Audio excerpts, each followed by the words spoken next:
ज्ञान the treasure में आपका स्वागत है।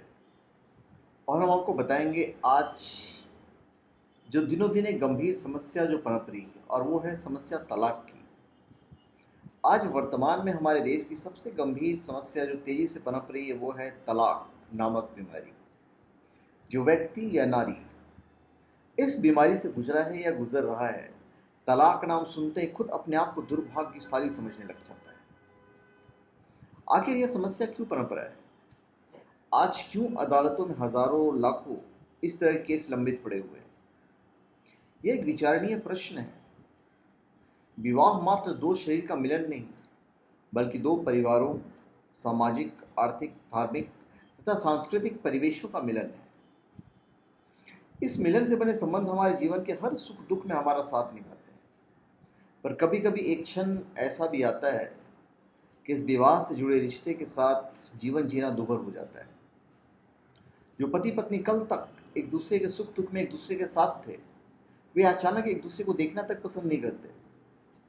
और एक समय ऐसा आता है कि उनको एक छत के नीचे निर्वाह मुश्किल हो जाता है। तब सिर्फ और सिर्फ एक ही रास्ता सूझता है, और वो रास्ता है तलाक का। क्या आपकी शादी भी किसी ऐसे दोराहे पे खड़ी है, या हमारी शादी किसी दोराहे पे खड़ी है? तो ये सोचने का विषय है। शायद आपके जीवन साथी ने आपके भरोसे को तोड़ा हो, या फिर बार बार होने वाले झगड़ों की वजह से आपके रिश्ते में पहले जैसी मिठास नहीं रही।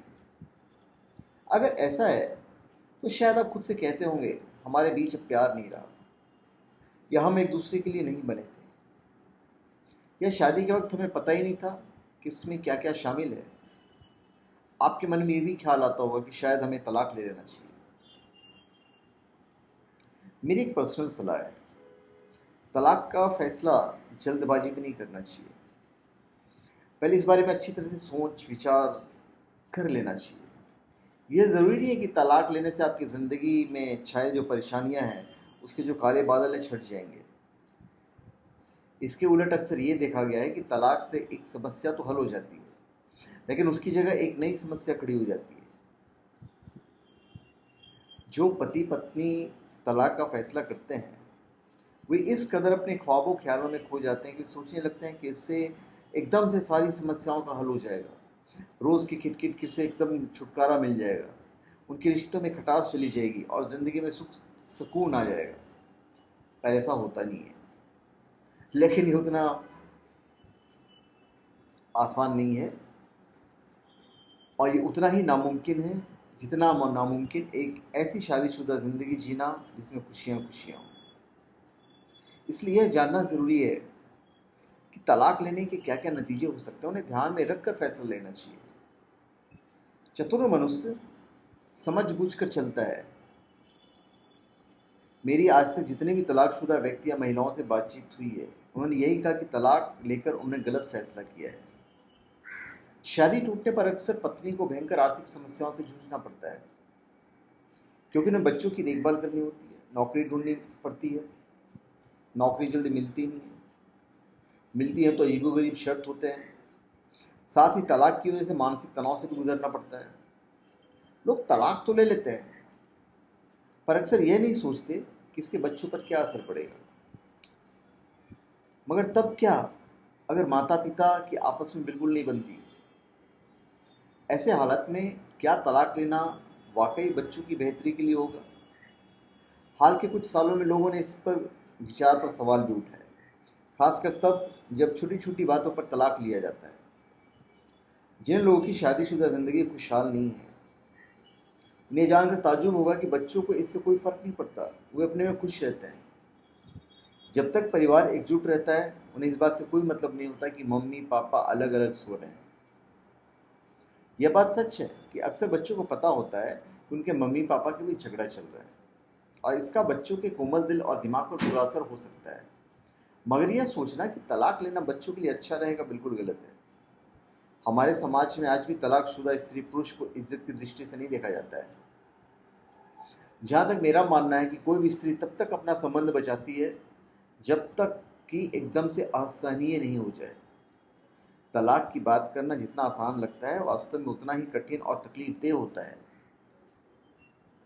तलाक की प्रक्रिया इतनी जटिल और लंबी होती है कि व्यक्ति मानसिक रूप से टूट जाता है और इसका सबसे ज़्यादा बुरा प्रभाव बच्चों पर पड़ता है। अगर बच्चे नहीं भी हैं तो सामाजिक उपेक्षा का भी कारण बनता है।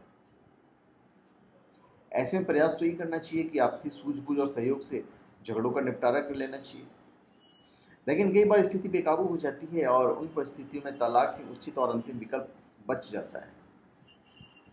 जहाँ एक और स्त्रियों ने पढ़ लिख कर अपना एक अलग मुकाम बनाया है तो जाहिर है उनकी सोच में बहुत अंतर आया है। वहीं दूसरी ओर पुरुष आज भी स्त्री की उस परंपरा को घेरे में देखना चाहता है जो तलाक का सबसे बड़ा कारण बनता है। तलाकशुदा स्त्री पुरुष को समाज में आज भी उपेक्षित की नज़रों से ही देखा जाता है और तलाक के बाद कोई ज़रूरी नहीं कि दोबारा अच्छा ही हो। पीहर में ऐसी स्थिति हो जाती है कि धोबी का कुत्ता न घर का न घाट का होता है। कई बार तो स्थिति पहले से बदतर हो जाती है। ऐसे में बेहतर तरीका तो यही है कि थोड़ा सा संयम और धैर्य से वैवाहिक जीवन बचाया जाए ताकि एक स्वस्थ समाज और स्वस्थ परिवार की रचना हो। आज के तेजी से बदलते परिवेश में करीब करीब रोज ही अनगिनत शादियां तलाक की बलि चढ़ जाती है। इसका सबसे बड़ा कारण रिश्तों में धैर्य और सहनशीलता का अभाव है। तलाक लेना मानसिक और सामाजिक पीड़ा के साथ साथ खर्चीला भी है और तलाक की प्रक्रिया इतनी लंबी होती है कि उसके बाद जीवन जीने का उत्साह ही छिन्न हो जाता है। पर विडंबना यह है कि इतनी सारी दिक्कतों के बाद भी हमारे समाज में तलाक के केस सबसे ज़्यादा हो रहे हैं। तो धन्यवाद, आप हमारे चैनल पर सब्सक्राइब करें और अपने कमेंट दीजिए। धन्यवाद।